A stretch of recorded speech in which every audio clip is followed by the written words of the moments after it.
Hello, everyone. Welcome to the PM Therapy Live podcast. I'm really excited to get the show started. So today we're going to be talking about AI and the PM space, and I'm really excited to have this discussion with Galen Low. Galen, welcome to the show. How are you doing, Galen? I'm doing good. Thanks for having me on the show. I love the title, by the way. Yeah, nice. Relatable. Nice. No pressure, Galen. No pressure. I'm not a licensed therapist. I'll try and help. Nice.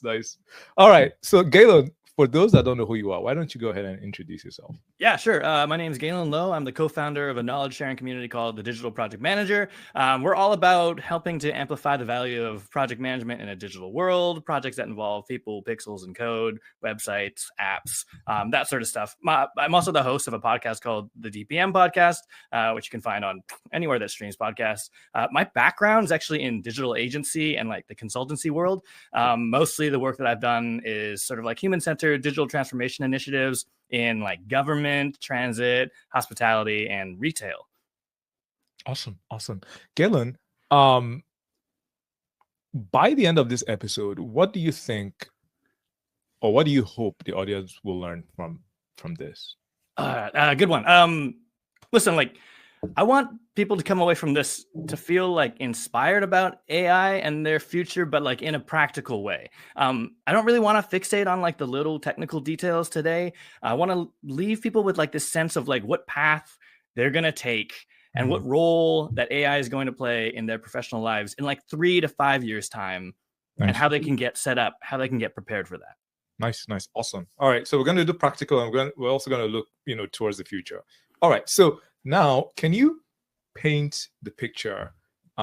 Let's go through the landscape, maybe at a high level. Where are we right now when it comes to AI and the PM space? Can you just paint that for us? Sure. Yeah. I mean, it's early. What I will say is that the picture I'm seeing, it's caused a little bit of an existential crisis and some anxiety, just like it has in any other industry, definitely in project management. But it's also galvanized the craft. Like, this was a craft that was kind of struggling to catch up and to stay relevant. And I feel like from my perspective, in my little circle, I feel like PMing is like cool again, or maybe it never was cool and it's like trending towards cool. Maybe it's cool for the first time. But like, here's the picture that I'm seeing. Every project manager, and there's a lot of them, every project manager who has said that they can do more, right? That they are not just glorified admins, like that post you had earlier in the week. All the folks who are like, I can be more strategic, they're all getting their chance starting right now. Some folks are going to be able to put their money where their mouth is. Others are going to get caught in their own lie. And the thing about project management is that like, I'm seeing that like our own imposter syndrome is like blurring the view of like which one we are or where we sit in that spectrum. So I don't know. It's been an awakening in a good way and in a bit of an anxious way. But I think it's doing good things for the craft. We'll dive into that in a bit. Hey there, just quickly, are you looking for a PM role? Have you been struggling in this insane, crazy job market? Well, if this sounds like you, we might be able to help you. We've helped lots of people land 100 to 300K PM roles.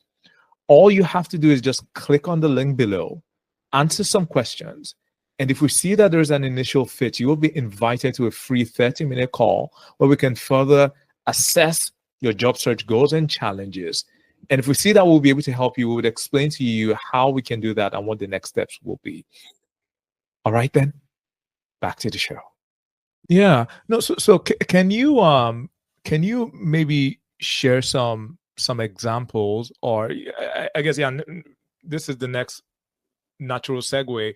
So I like that you mentioned that at a high level it galvanized the craft. So let's get into some concrete examples. Like, what has AI done in the project management space that's worth talking about? Okay, so Where I always go is like risk management, right? Because those are like two words, you put them together, it sounds boring, dry, vanilla. Nobody wants to engage with it. You're a project manager, you're like, guys, we need to like talk about risks, like good risks, bad risks. We need to have that conversation. Everyone says, no, we don't want to do that. We don't get it. You know, you give them a blank canvas, like what's going to go wrong with this project? What could go terribly right with this project? And no one really knows what they do. They seize up. But like, it's such a core part of what we do. Like that is the craft. It's kind of like crystal balling, seeing into the future, making an educated guess about how we can keep things on the rails, and yet nobody wanted to touch it. Nobody had any sort of ideas of like, you know, risk identification. Yes, let's do it. You know, grab some snacks and we'll have a little party. It was never that. But it's actually becoming a little bit easier, right? Like it's making it easier. So like a quick story from my community. I know someone who effectively saved their project by having ChatGPT. Basically, it wasn't even automated. Just every week, they'd kind of like feed it the status updates and the latest on the project, and have it come up with some risks of what could happen based on its knowledge of this type of project.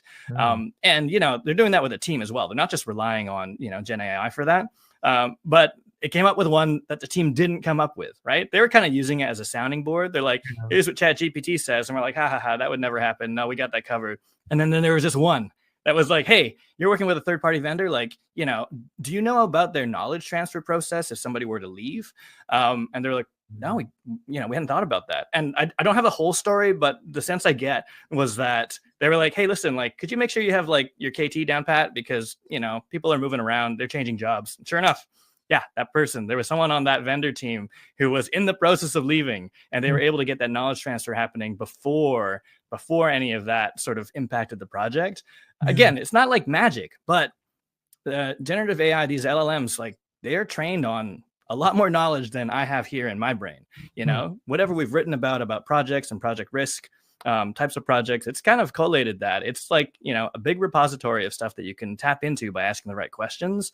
Yeah, risk management is a thing that then became functional, right? Like I always kind of think of like recycling, right? Recycling, when it was hard, nobody did it. As soon as it got easy, people started doing it, right? And it took work and it took tools and it took infrastructure, but, you know, now we're on a, you know, good path. I mean, I'm going to say quote unquote good, but we won't go into the recycling conspiracy theories right now.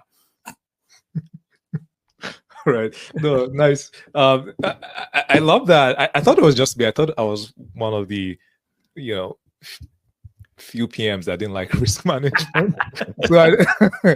Wow. So I'm glad you said the quiet part out loud, but that's really, really nice. So a couple of things I wanted to touch on before, because we're going to go into more concrete examples. But when you were giving that example, one thing that came to mind is also when seasoned people leave, there's usually that gap in knowledge. Like they take a lot of their knowledge with them, and this happens in a lot of fields. I remember, because I've worked in various industries. I worked in oil and gas. Like this was always brought up as a problem. Like, oh my goodness, you know, people are retiring and we don't have enough people that are gonna, you know, carry the mantle or the baton. Do you think, so where I'm going with this is, do you think that now, where almost every meeting is recorded with an AI note taker, do you think that this problem will go away? Because, like, you know, imagine from, I don't know, when was ChatGPT? ChatGPT came out 3 years ago. Maybe from 2020 onwards, almost every meeting is recorded with an AI note taker, and all of this is put in some repository somewhere, and then AI, you can always query all that entire knowledge set, right? And get information. So do you think that problem will die, whereby, you know, we would not really have that, what's the word for it, that knowledge gap with people retiring? I'm gonna draw a line in between. I'm gonna draw it in between information and knowledge versus wisdom, because there's another thing that happened in 2020, especially with lockdown during the pandemic, the COVID-19 pandemic. There was this like vacuum of mentorship, not knowledge and information, but mentorship in an organic way. Like you used to be in an office and you'd like watch your boss or that person you respect do their job, you know, and you're organically overhearing things, you're listening, you're getting a sense of things that aren't words. The tactics, techniques, tone, right? And I think so much of that carries across when you're talking about like succession planning. It's not necessarily just knowledge and information. Like, we're going to have that. You're right. We're going to have reams and reams and reams of data from all the meetings that we had. And we're going to be able to summarize it. You'll know what happened. You'll have the history, but you won't necessarily have the culture, the judgment, this is sort of like the interconnected dots.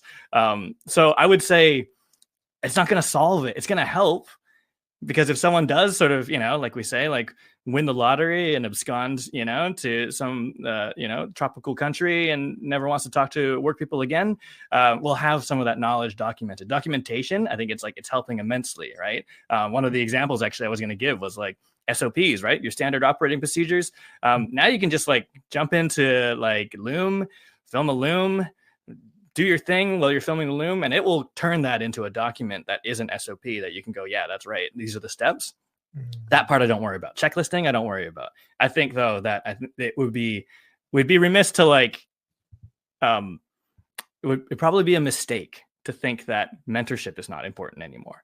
And I don't think AI is going to be that mentor necessarily. It could be a mentor, but the continuity that you want as a business with your leaders, especially your senior leaders, it's not just information. It's like the wisdom. It's that like smart person's smartness. It's that je ne sais quoi that you can't really quite pin down in a document. So that's where I'm hoping. I'm hoping that the culture is like, this is a balance, right?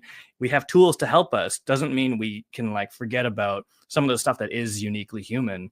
And yeah, like conversations, talking to people, blah, blah, blah. But like, there's also like the teacher, like you yourself, you're a teacher. I think you get that, right? You understand it's not just the information, it's how it's relayed. It's like the sort of context within which it's relayed.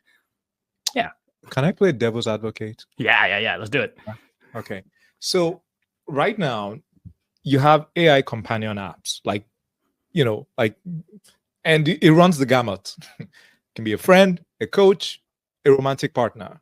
Right. Some people are even getting married to AI, and this is actually happening. So people are obviously getting value from AI when it comes to. So it's not just, I query knowledge and then you answer. It's not just a chat bot. Mm-hmm. It's like going deep, having conversations and validating them, giving them that emotional support and all of that. And what is a mentor? So a mentor is somebody who has the knowledge, but they also provide the emotional support. Like, when they believe in you, they push you, they understand you and they push you to the next level. The technology seems like it can do that now. I mean, there's still room to growth, but it seems like you can do that right now, right? So why should we not be concerned? Like, why not see that AI will take the place of a mentor? I mean, where my head goes, and like, I think this is a really interesting question. It's a good challenge, but like for me, some of it's like the timeliness. I think right now we're at an interesting time. Like, it's still pretty early. Like, it's not the first AI revolution. I mean, we've been like messing with AI since, the 50s and 60s. We've had some AI winters. We're back at it again, specifically with generative AI, but it's early days. It's early days in terms of adoption. It's early days in terms of the technology. It's fantastic, but it's still early. It's still training us. We're still training it. I think the agentic stuff is really interesting, right? It's like, I'm not going to wait until I'm asked to suggest something. That might get interesting, because that's what I would want from my mentor. I want my mentor to pull me aside and know exactly that right time to be like, listen, in that meeting, when you said that thing, don't do that again. Right? Like, I want that, like the immediacy and the context, and someone who is just giving me what I need at the right time, whether it's convenient or not, but understanding how I take that feedback in. And right now, I'm just not seeing a lot of folks. I know it's coming. I know some folks are doing it now, but that proactive, like without having to request it. Hey, how'd I do on that meeting? Well, you probably could have said this, right? Like, fine. But I think it's almost that like the mentor relationship, the trust that you build, where unsolicited feedback and advice is going to land on your plate. That's going to help you grow. And also even just that, like, I understand where you're going with like that human, the emotional connection with AI, right? Because like a mentor, you kind of want to, you want validation and you want to impress them. You also want to kind of like follow their path, maybe not directly, but you want to see where they go and watch that path. But I also think it's a valid point that, with, an agentic coach, for example, that's going to just be like, it's going to give you unsolicited advice when you didn't prompt it. It's going to know you and know your organization. It's going to be picking up what everyone's putting down and connecting the dots. That could be really interesting. I think it could get there. I just don't know if it's the solution today. Yeah. And it might not necessarily be a replacement because we're still early days. Yeah. So I just thought that was interesting because, I mean, people are actually having interesting relationships with AI. All right. So let's go. Do you have another example when there's like concrete benefit that AI has had in the PM space? Let me get some like little, it's kind of like the smaller stories. Okay. But I think important ones. So like I was talking with someone who kind of often gets given unrealistic deadlines. Relatable, am I right? And they're always pushing back, going, "That's not possible. That's not possible." It's like, of course it is. Of course it is. Just push, push, push. They're using like a multiplicity, using multiple tools.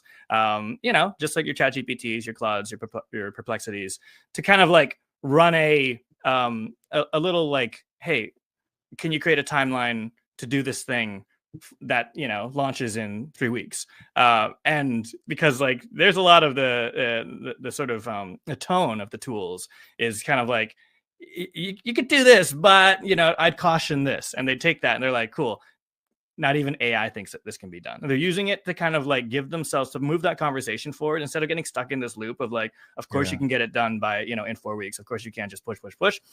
Like the trust in the technology and the data set and the like AI in general, it's kind of like having some people in your corner to be like, these guys don't think it can be done either. And then moving that conversation forward to be like, is that deadline firm? Like, why is it firm? What can we do? Like, how can we problem solve around this rather than just try and stick a square peg in a round hole? So it's kind of like a loose use of the tool. It's not actually it doesn't become the plan. It's like a little simulation that we run to be like, I don't know if it's going to work. And this is what AI says too.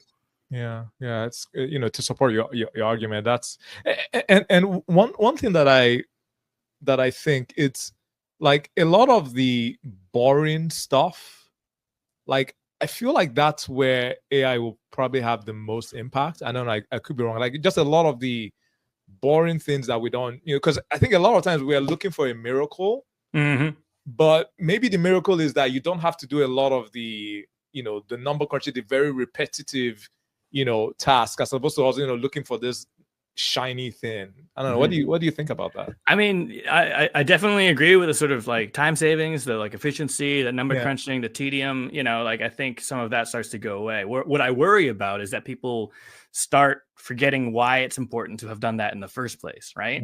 It's like, great, project charter done, ChatGPT created it, we move on. It's like, no, like you were meant to use that. That's what I like about that example. It's like, here's a bunch of project plans from AI, not because this is the project plan, but because I, as a human, I'm trying to convince other humans that our plan is unrealistic. I'm being strategic with the output, right? Same with a status report, same with, a brief, same with requirements. It's like, it's not the output that makes it happen. It's the output that is in our arsenal to then move towards our goals. And I think that is kind of the interesting bit about it. But it's also the fulcrum for me. It's like, if you automate all of these like documents for document's sake for your projects, you're not leveraging them. No one's looking at them. Like, it doesn't matter. We just basically erased the reason why they existed in the first place. But if you're taking those and you're making strategic decisions, like taking strategic action with them, then you're cooking with gas. And then I'm like, there's good ROI now on AI taking over some of the administrata, some of the, number crunching, so that you can look at it and get the insights and use that to guide your project along. Yeah. As you mentioned, one of the things that came to mind, I know, sometime in my career, I used to wonder, like, why am I doing status reports? Because I would do status reports weekly and I'll send it and you wouldn't even get any responses. It's like, people, but if you don't do it, it's like, okay, you're falling short of your responsibilities. I don't know, like, have you had the similar experience where it's like, I'm doing status report, I don't know if people are looking at it, but I feel like I have to do it. Have you had similar I see what I'm saying. Very, very relatable. And I think a lot of project managers can relate to that, where it sounds like you're shouting and no one's listening. But as soon as you stop shouting, then someone says you're not doing your job. So, Uh, yeah, I mean, it's a bit cover your butt as well. But also, that's for me, that's one of those things where it's like, then I'd be reaching out. I'd be like, listen, like, is this useful for you? If it's not, like, I don't need to keep creating these reports. I can say nothing to report. And if that's fine with you, then, we've kind of established this sort of way of working. I don't want to cram, the PMBOK down your throat. I want to have an effective collaboration. I want us to hit our goals. I want us to be, partners. So if it's not working, then tell me. And of course, they're going to say, no, keep sending them, even if they don't read them. But they might need to later because they're also covering their butts. So there's a reason why all these things exist. But also, I think it's like, let us not get lost in the sort of collaboration aspect of it. It's not just documentation for documentation's sake. Yeah. No, just one more thing on that. I find that, like, just the act of putting together a status report, it clarifies your thinking, because a lot of things are happening. So even for you, it's like, okay, this is what happened. And then you sort of are forced to, okay, this is what happened. These are my challenges. These are my next set of priorities. Just, the habit of doing that is even good for you, even if nobody is gonna read that. But yeah, I totally agree. Awesome. No, so let's pivot a bit. Sure. There's a lot of hype and noise when it comes to AI, and then there's reality. So what would you say is? Can you help us maybe just separate what you think is hype, noise versus what is real and what we should be looking out for? Yeah. Okay. Real quick, I think I don't know. Is this controversial? I don't think so. But like, I think the noise, a lot of it is the like, is my job safe conversation. Your job wasn't safe before. It's not safe now. Like, AI didn't create those circumstances. There's like, I see in my feed, I've like grabbed some examples, right? Designers are cooked, marketers are cooked, PMs are out of a job, CEOs are out of a job. Like, not yet, but like, honestly, we will be if we're not looking further ahead. So I think we can stop talking about that, or at least like not making it the hook anymore. Like that, I think is like, it's bordering fear mongering now. That's why I'm very careful to use the word be prepared, right? Like, I think we need to be constructive about it. It's happening. Don't get me wrong. Like, I think people are like, they're anxious about it, but I don't think we necessarily need to lead with that anymore. I think that kind of, that dialogue, I think I'd love to see it move on, because I think it's creating a lot of unnecessary anxiety that's keeping us from being productive about it. The other sort of noise I kind of try to ignore is like the future is now. Isn't this technology great? Like, it is great. But like we were talking about earlier, like what we're seeing today is like, it's the vehicle. It's not the destination. It's like celebrating a reCAPTCHA or like a Snapchat filter, right? Like select all the traffic lights or bicycles or whatever, or like, hey, we've got like Poopmoji now, but it's like that's driving facial recognition, and reCAPTCHA was driving image recognition, and all the prompts and action figures that we're making is training. We're training it, and it's training us. It's tying it back. It's not the time to be scared yet. Not really. I mean, I think it's the time to be prepared. I don't know if that makes sense, but maybe let me give the flip side as well. Because you said, what's the signal? What's the noise? What's the hype versus what's the real value? And I think, I don't know. I think the signal, this is my opinion, maybe. But I think the signal comes back to that boring stuff that you were talking about, right? Like risk management, status reports, meeting agendas, daily stand-ups, like these are not just things that are making more time in our day and like helping us get more done, if that's happening. But I think it's kind of like bringing back up the usage and the appreciation of some of these boring things that actually keep things on the rails. Like in a way, it's kind of like bringing it back to the idea that, yeah, we should be talking about risk management and status reports. Like we weren't before. Like 3 years ago, that was like, you could post on LinkedIn about a status report and it'd be a ghost town. Now people kind of care, right? They're interested. They're like, okay, well, tell me what's going on. Tell me how this is incrementing. So I think that kind of brings like the craft back into the forefront. But I think the other big thing is that, we started talking, it's accelerated the conversation about the human stuff. And so the reputation of the craft actually is now more about the human stuff. It's about like communicating or like negotiating or like being persuasive or like diffusing a conflict strategically or like infusing or creating a conflict strategically. Like that's coming back to the forefront as the value of the PM role. Like that's not like new because of AI. Like that's been happening for years. We've seen that with the Project Management Institute, like Pinbox 7th edition, like started getting a lot more sort of human, but it's definitely sped things up, and it's kind of brought it more into the zeitgeist of like what people think about us project managers. And I think that's really interesting because I think it's just good for the brand. I think it's good for the profession, wherever the profession goes. I think that's like back front and center. And I think that's the thing to pay attention to. It's like, how is it actually, how is it going to challenge the way that you look at your skill set? How is it going to challenge your ways of working? Are there things that you're like doing just for the sake of doing them? And are you actually working on some of these other skills? Are you actually building, deeper cross functionality? Are you understanding the business better? Are you, working on your human skills? And I think that's like, there's real value to be gleaned from that. I know that's not the AI piece, but I think the AI piece is driving a lot of other questions that are really, really important that we need to like introspect about and understand about ourselves. Yeah, no, that's a very interesting point, Galen. I want to go back to what you mentioned at the beginning when you were like, it's not time to be scared yet, right? And I wanna maybe, because that emotion is there, that uncertainty is there. So I don't just want to gloss over that. I wanna address that. Like, why? First of all, why do you think that fear is there, and how do we best address that? Because it's like a lot of people are getting AI certifications and all that, but feel that worry, right? So I want us to just go back. Let's just sit with that emotion. Like, why do you think it's there? And then how can we maybe even allay some of that? I think it's still fear of the unknown. And like, this is the project management curse, right? It's like, we want to see the future more than anyone, but that's still something that humans cannot do. Neither can AI.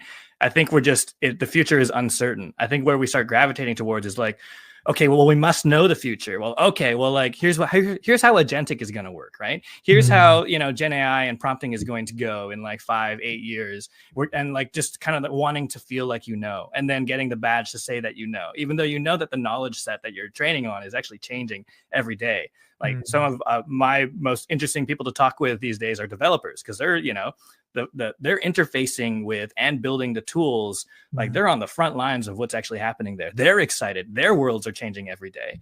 But I think the fear is about not knowing what's going to happen and kind of scrambling to try and make sense of it. But like, okay, so follow along with me here, hopefully. But like, I grew up in Vancouver, during the 80s and 90s. And all my life, we've been waiting for the big earthquake. We're right on the Pacific Rim. And, any day now, we're going to have this 9-point something earthquake that's going to like, sink Richmond, and it's going to like destroy all these things. Like it was just there. And at the first, right, when this kind of like, it was in the news and like, yeah, we were all afraid. And like we packed our bags, you know what I mean? Like my dad had like a bag of Spam, like, with blankets and, some other supplies, like in the trunk of his car at all times. And in some ways I was like, haha, but in some ways that wasn't the wrong idea. Again, being prepared, but not being able to know when it's going to happen. It hasn't happened yet. Right. So if I spent my entire life with the level of panic that we felt when it was first like, oh, there's going to be a big earthquake, like that's a lot. That's like, not to date myself, but that's like decades of panic. You cannot survive that. It's not a way to live. But knowing that it could happen, knowing that, and being prepared for an uncertain future, I think is something that is a really important emotional skill to cope right now, especially when things are changing so fast and the headlines are so, just like shocking, right? Like there's this sort of shock and awe, news media, and it's not their fault. The world's in a shock and awe kind of state. But like being at that height of panic constantly for potentially years, like it's not a way to live. It's not a way to work. And it doesn't necessarily prepare you at all.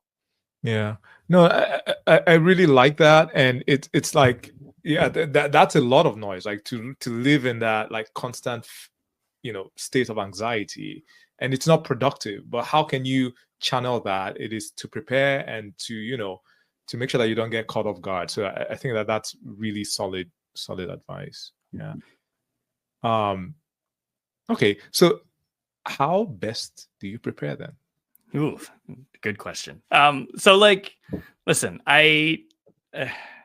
all those things I said, still stand behind. But at the same time, sticking your head in the sand is not being prepared either. But there's too much, right? Like I think there's too much noise. I think there's too much signal, even actually, right? Like to be able to keep up as an individual and expect yourself to be able to like be smart at all the things and know what all the tools are good at and not good at and how you're going to use it for every different thing. Like there's no way. Like don't try. I would say this is where community comes in to be really important. This is where like that humanity comes in because like use it, definitely use it. Use some of it, put it into your personal life, like experiment with AI, get good at prompting. We just spent the weekend basically, with image creation on ChatGPT, trying to like figure out what to do with our backyard, right? Upload a photo and what have you. Just like interface with the technology and what it's doing these days. And you can't try everything. So talk to people who are using other things and like share this knowledge. Like it's a knowledge exchange. It's so that we can kind of build up our perspective on AI as a technology, not our expertise in using a particular tool. Like I wouldn't try and become an expert in everything. I wouldn't enter a job interview saying I'm an expert at everything. And I definitely wouldn't, create a personal brand of like a master of AI because I just think it's moving too fast. And you'll get called out for it eventually because, the mastery is sort of the concepts and the progression of technology, not necessarily all the tools. Like there's going to be different ways to use all these tools. But I would say use them, talk to people who use them, try and think about your perspective on the technology and not necessarily worry too much about, are you the best prompt engineer out there in the world? I think that's important. Yeah, no, 100%. Yeah, be familiar with the technology, keep up to date as to what's happening, and be connected with people that are at the forefront, at the vanguard of the technology. And you don't necessarily have to be an expert, right? Because I think we fall victim to this. I fall victim to this as well. It's like you feel like you want to be the smartest person in the room, but no, you don't need to be. Your expertise is execution. Nobody can execute like you in the room, right? When you're leading the project. So we need to own that and be very comfortable, with that, right? Because I know a lot of times, if many people feel like they can just manage projects, like, oh yeah, everybody's a project, but there are levels to this game. So just being comfortable and owning that, like, okay, yes, I know that I'll be able to help you execute any technology project. I can do that. I know that I can learn and come up to speed quickly. I have my sources, to come up to speed with any technology so that I can comfortably drive that project, from beginning to end. So I think, that's a good way to sort of keep abreast of things and not be swallowed up by the anxiety. I mean, I like that framing though. Like learning is the skill, curiosity is the skill. In 10 years, you'd be hard pressed to be the smartest person in the room for everything, because how it will proliferate is this is going to keep going, and we're going to not be able to know everything. It's going to be harder and harder to be someone who is I don't know what the shapes are anymore, but W shaped, whatever, like deep in a bunch of things and an expert in a bunch of things. You'll either be more of that T that cuts across and maybe has like one deep specialization, because there'll be too much to know. At least that's the way I think about it. Yeah.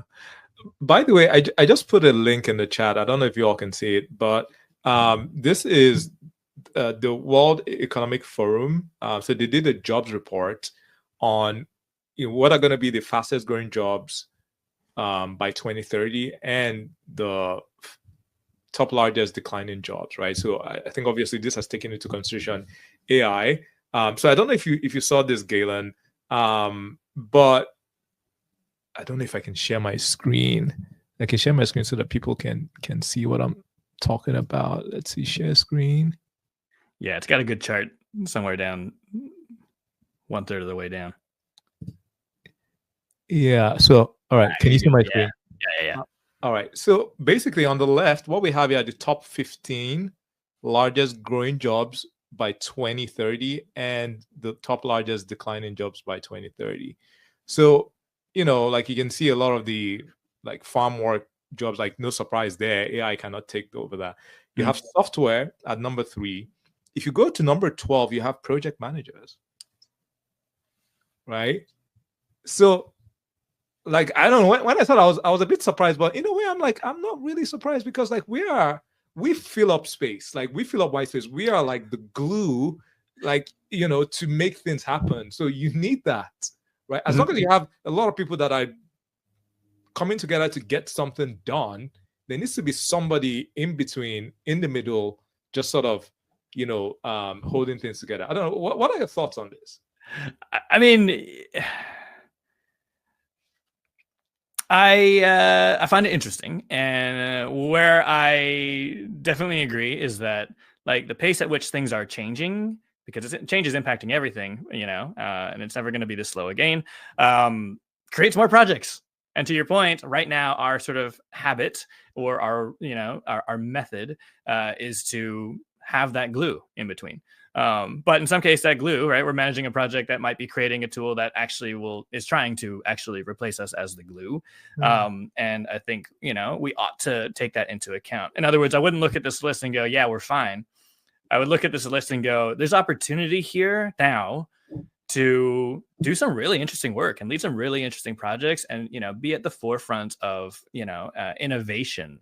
I thought it was interesting that shop salespersons is number 5 there, because that's not what I would have expected, but there it is. But I think it's kind of like here's a bit of a horizon line for the future, but don't expect that to continue on its trajectory, if that makes sense. Yeah, and this technology will most likely change the space and maybe the craft. Would you say? Yeah, I think so. Like, when I think about like roles, like I keep thinking about that post you had on LinkedIn, right? Where it's like there's different types of project managers. We kind of paint ourselves with the same brush, but the reality is a lot of project manager jobs, like, there's a very wide spectrum of what a project manager does, and it depends on like company culture, and depends on their level, and it depends on their level of skill. It also depends on how willing they are to stretch into other things and make a case for their own value, and do more. I think there's a lot sort of happening that could happen to all sorts of roles, but or all different types of project management roles. I think that, like, the how do I say this? So, like, coming back to the thing at the top, right? I think a lot of project managers are like, yeah, I can be strategic. I'm strategic. Like, I just buried by all this stuff, right? But like, your time is now. Like, now is the time to like actually understand if you are actually well positioned to be strategic or to do those things that you've been trying to do. Like, it's starting to take away your excuses. And like, if you are in a role where actually you could be strategic, but you might be in a role where culturally you're just a glorified admin and you're not allowed to do lots of stuff, it's going to be you're not going to like wake up tomorrow and they're going to be like, oh, that's okay, AI's here, but we need a project manager and you're strategic, so start doing all the strategic stuff. I want you to be like a strategic partner. I want you in, talking to the C-suite. I want you to help with the strategy. Like, it's not going to happen overnight. And I think that will be the sort of the shift to pay attention to, is that, yeah, it will become possible. Doesn't mean it's going to be automatic. Yeah. By the way, for those of you that are listening, please, if you have questions, just drop them in the chat. We're going to get to them towards the end. By the way, Galen, do you have a hard stop at 1 or no? No, I built in an extra hour for you, Mukhtar. Okay, awesome. So yeah, we can delve into things and ask more questions. So I'm trying to see where to take the conversation now. Okay, maybe let me go back to that previous question. Do you think that, I guess I'm still not clear on how the role of a PM will change with AI. So what I'm hearing you say is that, okay, AI will take a lot of the maybe grunt work, and then we can focus on more strategic stuff. Is that sort of like the premise? Is that the sweeping statement? Like, That's the picture I'm seeing. I think like that's the sort of tone in the circles I travel in. I think that's tone, but I don't think people have unpacked it quite as much as we might need to. Let's pop the hood on that if you're okay with that and spend a bit of time there, please. because I think where we stand today is, I think there's a lot of emphasis on prompt engineering and like the chat interface, of course, and there ought to be like that's important. That's how we're interfacing with a lot of the tools. That's actually part of what's driving adoption, is that it feels so human, right? Like, and we're kind of like, oh, we can kind of treat them like an assistant or an intern or like a coworker. And I think that's good. But then also we're on the precipice of like, I know a lot of folks have already built it and are releasing like agentic stuff. But I think it's really early days on the agentic stuff in terms of us understanding how that impacts our roles. But I think where it starts to kind of go is like, all right, let's live this life in a sort of Jetsons future that's not so distant. And you're a project manager and you get handed a project. It's like, it's the beginning. You're doing like project initiation. So one of the things that, I hope this is not inside baseball, but anyways, one of the things that we're working on is like, okay, yeah, like remember you used to like download like a template? You're like, oh, I don't know how to do a brief, or like, is my brief good enough? Download a template, you look and you're like, okay, yeah, all right, I'll fill in the blanks. And now ChatGPT or any of your LLMs, like they'll give you a template all day long, and they're pretty good. And you can fill it in, but then the art becomes filling it in. So it's like, okay, well, how do I make sure that, because like, the documentation that no one reads, it's because it doesn't have the important information. It's not like framed in a way that is useful, or it's got gaps in it, or it's confusing and it does more harm than good. Like that's sort of one of the areas where today I would start using that. I'd be like, hey, beat this up, pretend you're my boss, you're my client, you're my executive sponsor. Like what have I missed? Where are there gaps? Like how can I get good at actually like the communication bits and like be thinking like the persona of the person I'm presenting this to. I think there's, it's like safe practice, right? You can kind of like get it to challenge you and make sure that you've kind of thought of things and you're starting to think critically. So now you've kind of got this piece where you're like, okay, well, I'm going to prompt it to like check my work and make me think a little bit deeper, think more like the person that I'm trying to convince or trying to, present information to. Like there's that bit. I think that, a lot of the sort of like risk management and planning, I think there's like really good things you can do right now just to kind of get a sense and like gut check, like your sense of the plan and how it might change and what risks are happening now. I think there's a lot of really good tools right now for like team communication. Like I think we're all like, we're drowning in tools already. We're adding tools into that. So what's going to help? And like, I see a lot of tools. I'm blanking on some names. Catalyst comes to mind. I haven't used it, but like I've seen it at work where it's like, take my conversation and suggest tasks that I might need to create in my task management tool or project management tool. Like that's great, right? Like there's some like AI right now that's it's helping you like not drop any plates, because it's still juggling all the plates. It's still hurting all the cats. It's you're still doing work. This is just kind of like helping, in certain spaces. But there's another thing that I don't know how related this is, but like yesterday we were having a session with, I'm going to butcher his name, Oliver Yarbrough, and he said something to me, and he said, it's like don't train your custom GPT to like be your project manager assistant. It's like train a GPT to be your like project charter expert. Train a GPT to be your project briefing expert. Train your GPT to be your negotiation expert. And then like it starts kind of like foundationally pulling apart the idea we have of a team. So like I should probably back up. So I'm talking so far about this like prompting and tools that are like assisting, but the agentic side of things, philosophically at least, is like proactive. It's doing a job. It's not your intern. It's like growing and developing a skill that will proactively support you instead of you having to ask for help every time. If I was to kind of boil it down, I think. But our head goes, we're like, oh, great. Like maybe we can treat that person like a team member. Now we're talking about a world where like one of your project team members is an agent. And how does that change the way you manage them and like how everyone interfaces with them? What is our new way of working for like having them as a team member? But then we keep thinking of it as a team member who's going to do stuff like we'd hire a human to do. Like you wouldn't hire a project charter expert to do project charters all the time. Like that, there's no ROI there. They'd be sitting on their hands most of the time. But when you look at like how this could work, it's not like they are you're not paying this agent necessarily. You're paying, but you're not paying for it, like, not expecting 40 hours of work a week from it. So you can have this like proliferation, this plethora of like tools for really specific jobs. It changes the way that you think about your team org even, and how you manage that. And then I guess if you were to kind of fast forward into like, how is this role going to change? Like, I do still think that the orchestration of like collaboration between humans, but also between humans and AI, like that needs to be managed too. Is it necessarily going to be like that thing where, it's like you're a full-time PM doing PM stuff, like all the, techniques and processes that we have today? I don't think so. But I think fundamentally the purpose of the role in terms of like orchestrating and bringing things across the line, I think that will remain valuable. We've been having these conversations about like, talking to other humans is still a thing that like is a very important human skill. My challenge to that is it is now, but it might not be later. Like prompt engineering fundamentally is getting good at talking to machines.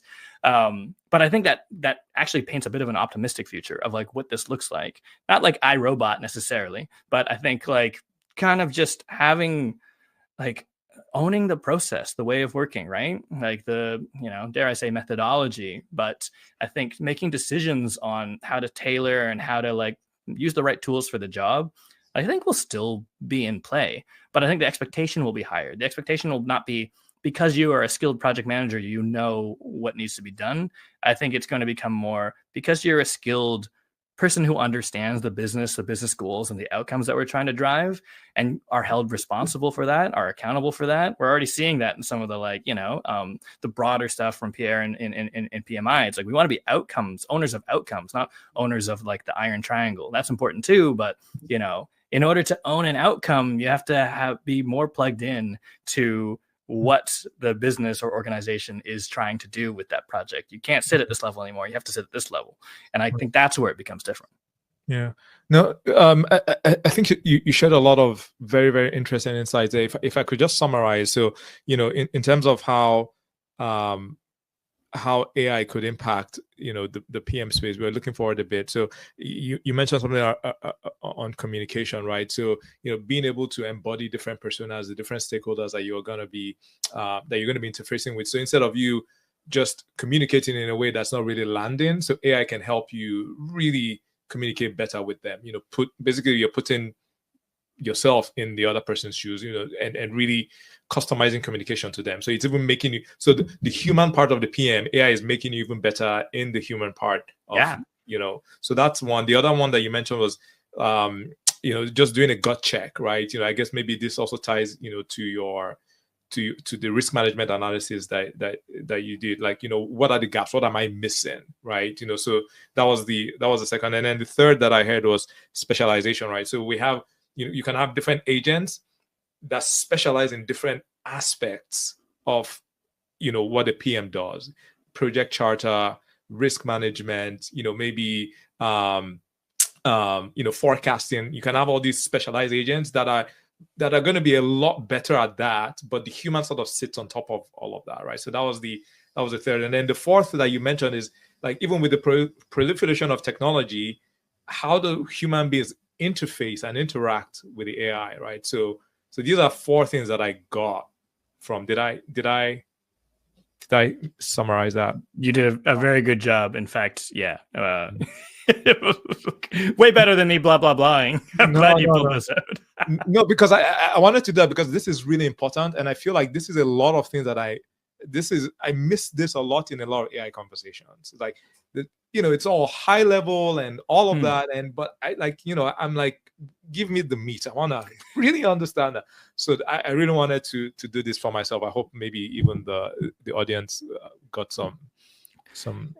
Well, yeah. I mean, I just think sharing is so important of like what we're doing. I think, we're so wired to like want to figure out the right way or the best way and like really quickly arrive at best practices. But like all these best practices, like it took time to craft and test and experiment with, and even our best, methodologies, are imperfect, and I think Yeah. that's okay. But if we're like talking about it, if we're sharing, and not being ashamed of like whether our prompt is good enough or not, but also having that perspective of being like just because I see a prompt on my LinkedIn feed doesn't mean that's how I as Galen need to prompt now. Like I don't Yeah. need to copy and paste that. I need to like develop my perspective and style on like how I'm getting results. It just opens my eyes to like the art of the possible. What is possible? And Yeah. then like, yeah, let me try and find my own way. Let's talk about it. And then let's kind of develop, best practices out of that. But again, it's moving so fast. I don't even know if we're going to get to best practices necessarily, the quote unquote, firm, fully baked best practices. It's going to keep changing. And I think that's something that we need to get comfortable with and stay curious about and stay, like abreast of, but like not overwhelm ourselves and not drink from the fire hose every day, Yeah. like panicking, thinking that if you don't master this tool or this type of prompt or like, agentic technology, that you're going to be like wickedly behind. There's people who are pioneering, they're figuring this out. We're all kind of figuring it out. I don't know that anyone's going to get quote unquote left behind. I think there is this like moment of turmoil, and I think it could be seen as a lot of reasons why there are sort of layoffs and restructures, and the roles changing and the expectations of the role are changing. But I like we were talking the other day. Gosh, it was Ron Schmelzer from PMI Cognitica.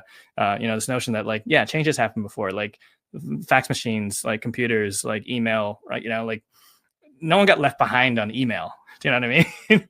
But I think the other bit, and what I challenge everyone kind of listening and watching to think about, is something else Ron said in that conversation. He said, there's early adopters, right?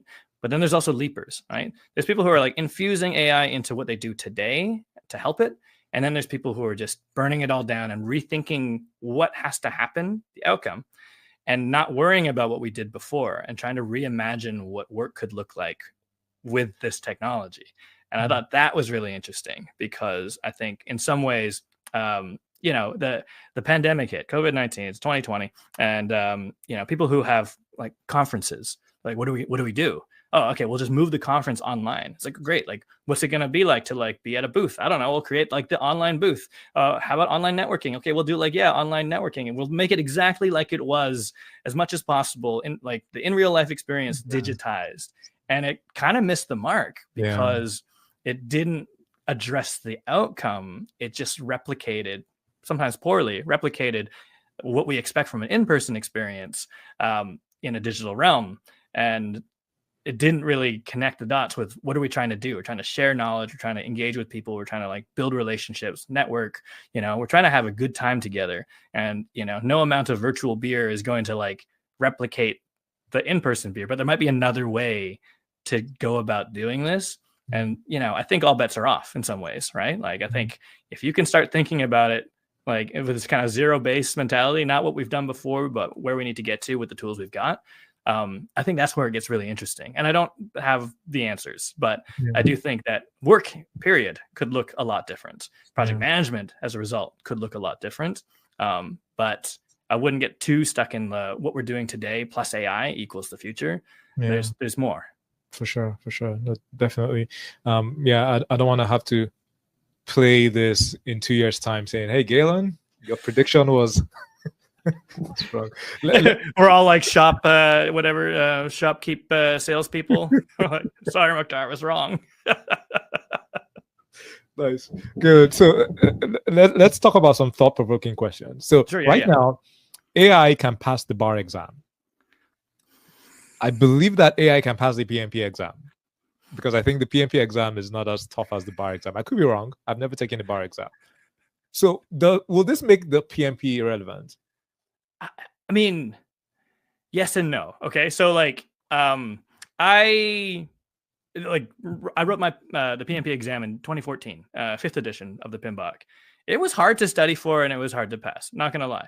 That wasn't the toughest bit. The toughest bit was applying to even be eligible to write the exam because you needed these hours of experience. And I was like, that was the real hurdle for me. And the more I talk to people, that was the real hurdle for a lot of folks, is that, the PMP isn't a entry-level certification. Like you have to have done the work, had some experience like with projects, and it's getting that under your belt, the real world experience that is for me, it was the challenging bit, and I think the important bit. And then like even with like sorry, I'm going to go into like PMBOK land here, so sorry if folks think this is super geeky, but also you're welcome. Like 7th edition of the PMBOK like turned a corner, right? It started getting human. It started being like, listen, like projects don't always follow this neat and tidy process with inputs and outputs. Sometimes you need to tailor it. Sometimes it's about the people, right? And as I was reading it, I was like, this is wonderful, but also how do you test it? Like, how do you have an exam about it? And I think 8th edition, right? Talking with some folks who are involved in that, like Jesse Fuel, like I think it's going to start hockey sticking even more in that direction. So I don't think AI makes the PMP exam less relevant. I think the nature of the work and the values that we have, philosophically, it becomes less testable. So it was going to happen anyways. So, I agree with you. I think, an AI could pass a PMP exam pretty easily, right? Like during my day, it was like ingest the PMBOK and start to think like the way that the PMBOK thinks, and then answer questions based on the way the PMBOK thinks, not the way that you think. That was kind of the exercise, which, an AI would be great at doing, excellent at. But does that meet our bar of what makes a project manager a qualified, certified professional? Anymore. And I mean, don't get me wrong, if you're studying for your exam right now, like keep going, get the certification. I'm not saying it's irrelevant. I'm just saying that the skills that we want project managers to do in the future aren't easily tested by a multiple choice exam. Okay. So yes and no. Nice. All I'm saying is AI didn't do it. We're already on a trajectory where an exam probably shouldn't be the best, but don't get me wrong, it's going to exist. You still need to like underwrite, right? PMI needs to underwrite its professionals. Like there is a layer of accountability there. Like that is a thing. It's not just training, it's certification. Yeah, and the exam will probably evolve again, just like you mentioned. So it will probably evolve to be relevant in this AI world. Well, right? Like can we play with that for a bit? So we're talking about agentic AI. We're talking about, doing a gut check. We're trying to like speak the language of, the people we're trying to, be up against.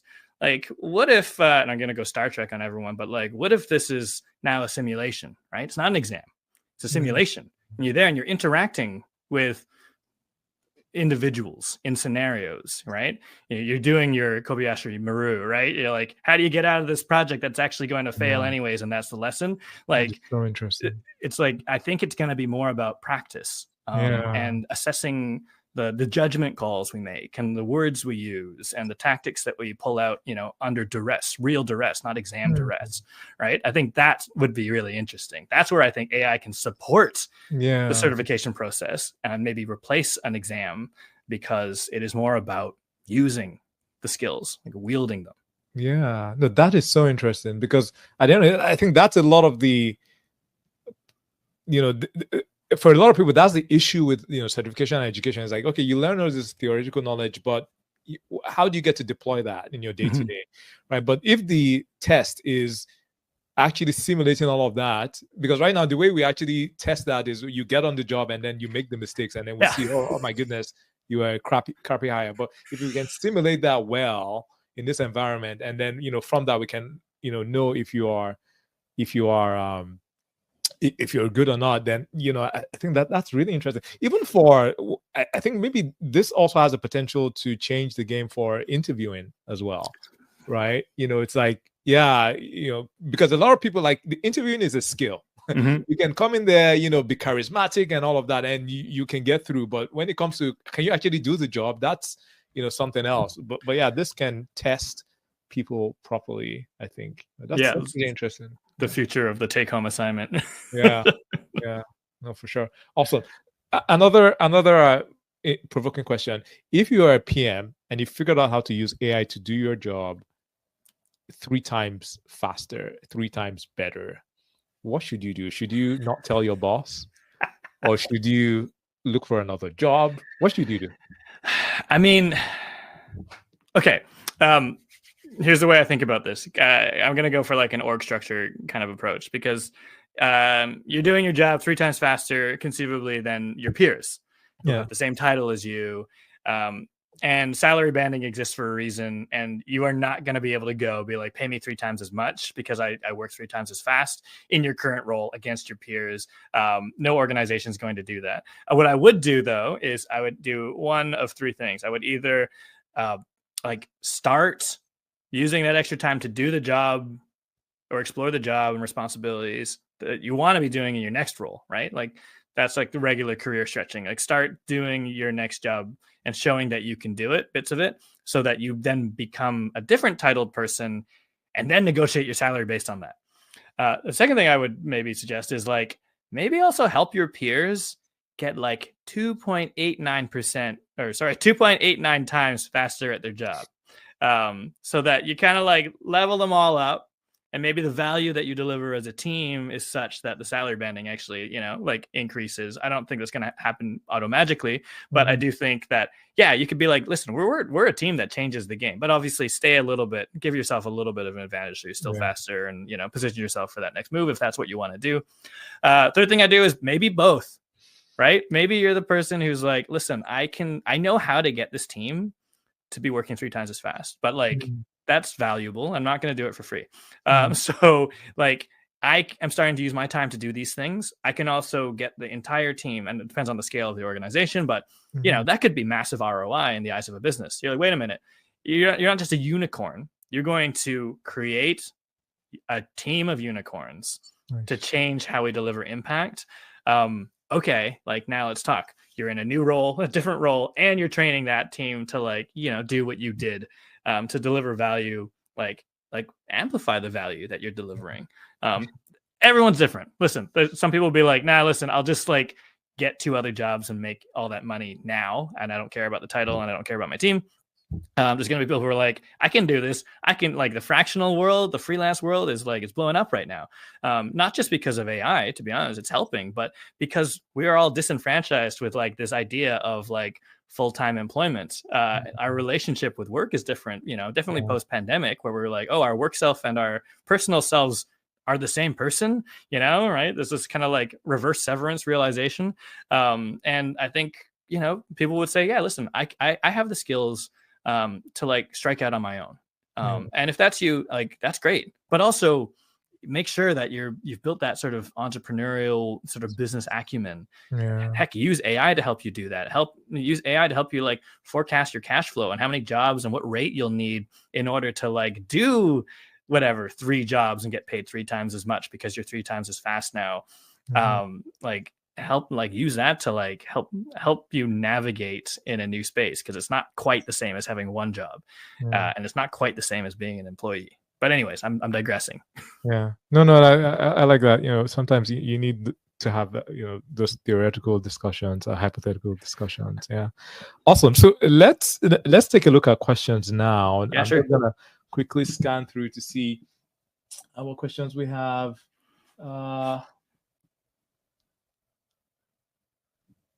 All right, so this one is from Joe. It believes in the product, but I love using AI to build personas for certain audience or stakeholders. And then I ask it questions on opinions to find gaps in my understanding of what the user needs and things. What my Susan, the brand PM. All right, nice. Yeah, so this just ties. I love that, actually. Like, what a good idea to like borrow from the product world to have personas about your stakeholders. And like, I think we all have it. I don't know, maybe I'm saying another quiet part out loud, but like, your little secret pin board with all your notes about each stakeholder, like this person likes brownies, this person doesn't drink coffee after 2 p.m. There's a lot of this like nuance that can go in there. Here's what else I love about that. Again, taking this sort of like stakeholder, not just sort of business stakeholders, but your team, right? We were talking the other day in my community about like this notion of knowing your team really well, right? And knowing and having that like instinct to be like, that person usually does that thing, something's off. I'm going to like do some risk management. I'm going to like figure out what my plan B is if something's going on. I'm going to talk to that person. I'm going to use my human skills, blah, blah, blah. This is a great, like, it's another great way to like, have them understand who your team is, what their team's work preferences are, so that, AI can also be helping you make decisions and like lead your team based on, them being individuals instead of just like this flat sort of team of, professionals. Our teams are getting more cross-functional. Everyone's relationship with work is a little bit different. Like there's nuance in there. And I think it could really help us not just manage stakeholders like externally, but like our internal project teams as well. Yeah, for sure. For sure. All right. I'm seeing lots of comments. Ahmed. Hey, Ahmed. More from Joe. Sorry, I'm just scanning through for the questions. Isaac, yeah, thanks for your comment. Great discussion. All right, let's see this from Bola. I believe project managers will still be relevant with the presence of AI. AI might have the ability to give misleading information. This is where project manager expertise comes to play. Yeah, for sure, for sure. Yeah, what you want to chime in there? I mean, from where I stand, I find this hallucination question is evolving beyond that faster and faster than I ever really expected. And it makes me wonder, right? Like, I agree today, right? Where it's like, yeah, we need kind of like this gut check human perspective to like make sure that the information is correct and not misleading and not hallucinating. But I think that is the thing that we're getting better and better at training our models to, not do. In which case, are we shooting ourselves in the foot? Should we just leave those mistakes in so that we have a job? Probably that's not the right idea. But I do also agree that, like, I think, what's the level up from that? When you start getting AI is always accurate, right? Like, gosh, meeting summaries, like, it's crazy now. Like, meeting minutes, like, it's over. The summaries I get from my tools is way better than any summary that I would have. But also, what am I doing instead? Or what was I doing in my notes anyways? It usually wasn't trying to capture. It was usually trying to like connect the dots or like bring some insight in, and like have that sort of like perspective on something that's going to help me move the ball forward outside of that meeting. And I think that's kind of where, what do you do with accurate information? If the AI is accurate, what does that let you do now? And I think that's like the sort of, that's the existential question that I think everyone's kind of wrangling with. Because guess what? Like, I mean, the career path for a project manager isn't going to be a straight line anymore. And there's not going to be a playbook for it anymore. And so some of these things we're talking about, like getting good at your human skills and like negotiating and leadership, and they're like, people have used the word soft skills. I know some people don't like the word soft skills, but what's really soft is how to train on them. There's no like concrete way to like, just get good at it, like get your certification in negotiation. I'm sure it exists, but it's just like, it's a bit of a squishier ball to like wrap your arms around. So it makes it tougher to know how to get good enough that you can do something more strategic or different or, higher impact with the outputs that you're getting from your tools. Yeah, for sure. For sure. Yeah, there was a lot that you mentioned there.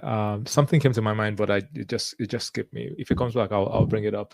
All right, gap analysis. Isaac, thank you for chiming in. All right, so I think there are a lot of comments. I think we've covered the questions. Do you want to do a lightning round, Galen, before we end it? Yeah, actually, before we do a lightning round, if you've got the time, what tools are you using? How are you using AI right now? How am I using AI? So I use it. It's ChatGPT is one of my favorite tools right now. Like I can't do without. So I use it pretty much brainstorming. I use it also when it comes to the creative process. If I'm thinking about a content idea, I use it for analysis. Like I can, drop stuff, into it, like, help me extract something. I use it for,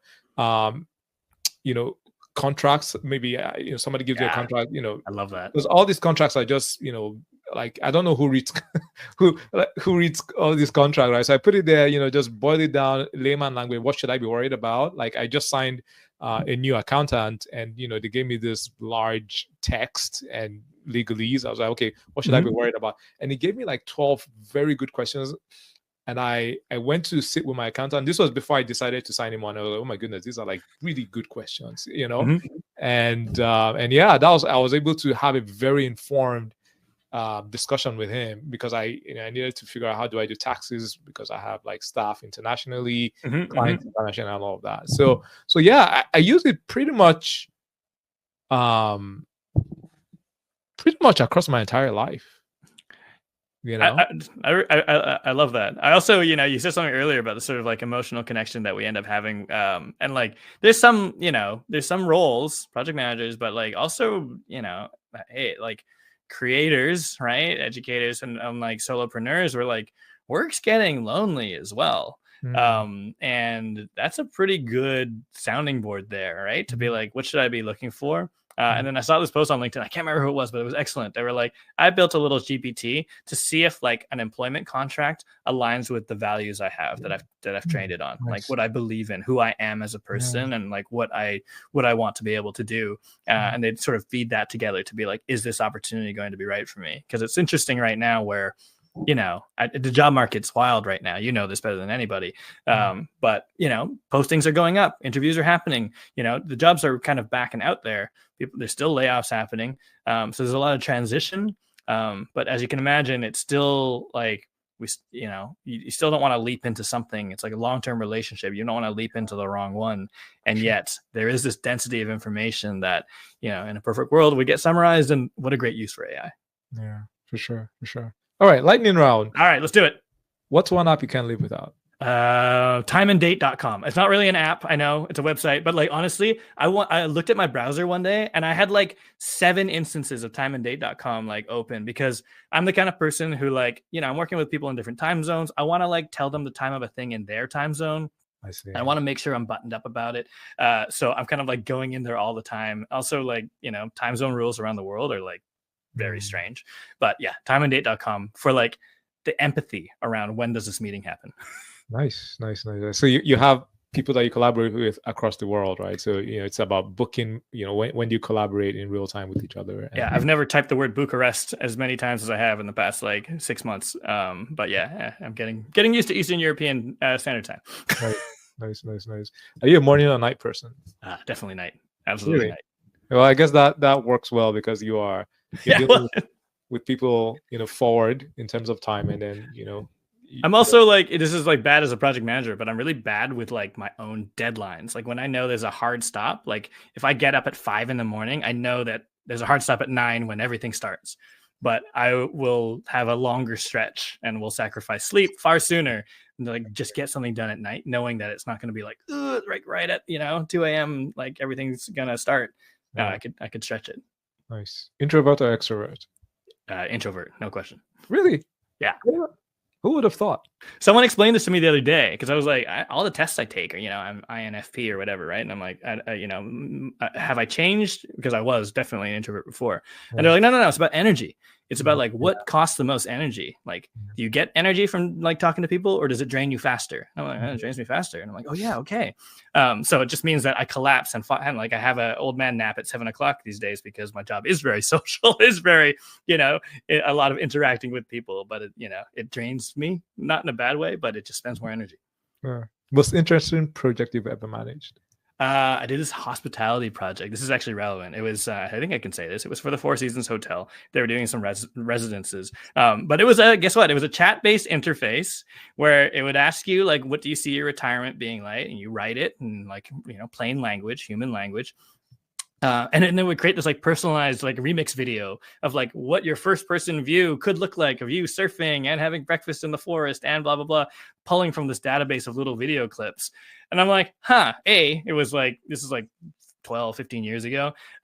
So it was like, we were building it all from scratch. That was really exciting and really frustrating.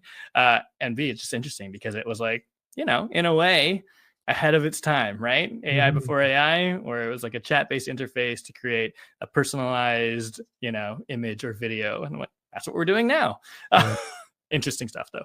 Yeah. Now just one prompt in ChatGPT, you get all of that. Right? Yeah, that project would have a budget of $30 now. Nice. For the one API call. Yeah, exactly. One book you recommend every PM reading? This is not a PM book, but there's a book called I Serve the King of England by Bohumil Hrabal. It's a coming of age story. It's I don't know, it just has this tone, but like it's like a journey. And I like things like this. People who've like heard me speak before, like I'll say The Alchemist or, you know, things like that. This is kind of like things that like help you zoom out and philosophically understand that you're also on a coming of age. You're in that story too, right? Your career is a coming of age story. Like your career is this journey, and it can be magical, and anything is possible. Like you can start at the bottom, and you could get to the top. You don't have to. But there's a lot of sort of, I don't know what to say about it other than there's magic in it that helps you look at your professional life differently. Nice. Favorite productivity hack? This is a new one, but an old one is email rules, right? To like filter and sort things into a folder.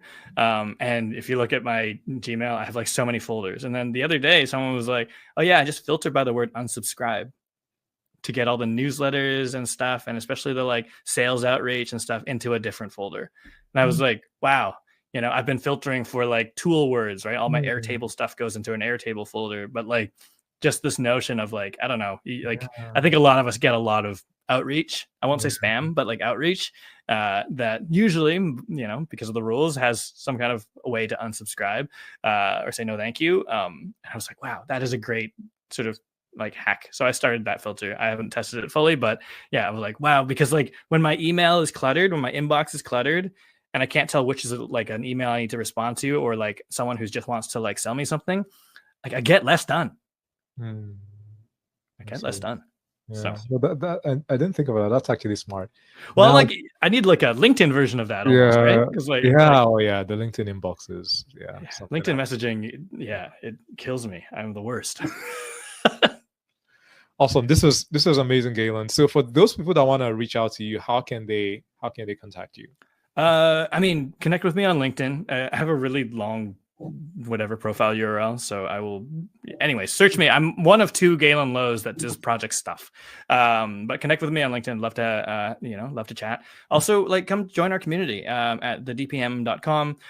We get together, we share knowledge, we've got a whole library of assets. Like, we just try and keep each other like at the cutting edge of what we do, especially if you're into digital stuff. If you're not into digital stuff, I also I hang out in this other community that I started with my my partner in crime, Barb Keppert, called the PM Coffee Spot, spelled exactly like it sounds. It's kind of like just a safe haven for folks who are kind of like new and aspiring PMs, like trying to pivot in. So not necessarily coming straight out of school. If that's you, you're also welcome to join. But a lot of the folks who are like, can I pivot into project management after having done, a decade in academia or healthcare or engineering or whatever? So it's just a way for us to kind of get together, share knowledge, and keep our finger on the pulse of the industry. Yeah, awesome, amazing, Galen. Thank you so much for being here. I really had fun, and I gained a lot, and I'm sure the audience did. So thank you everyone for watching. And any last words, Galen? Just thank you so much for having me on. Mukhtar Kadiri, #1 project management voice in Canada. Stop. All right, thank you all. Bye. Take care. Thank you.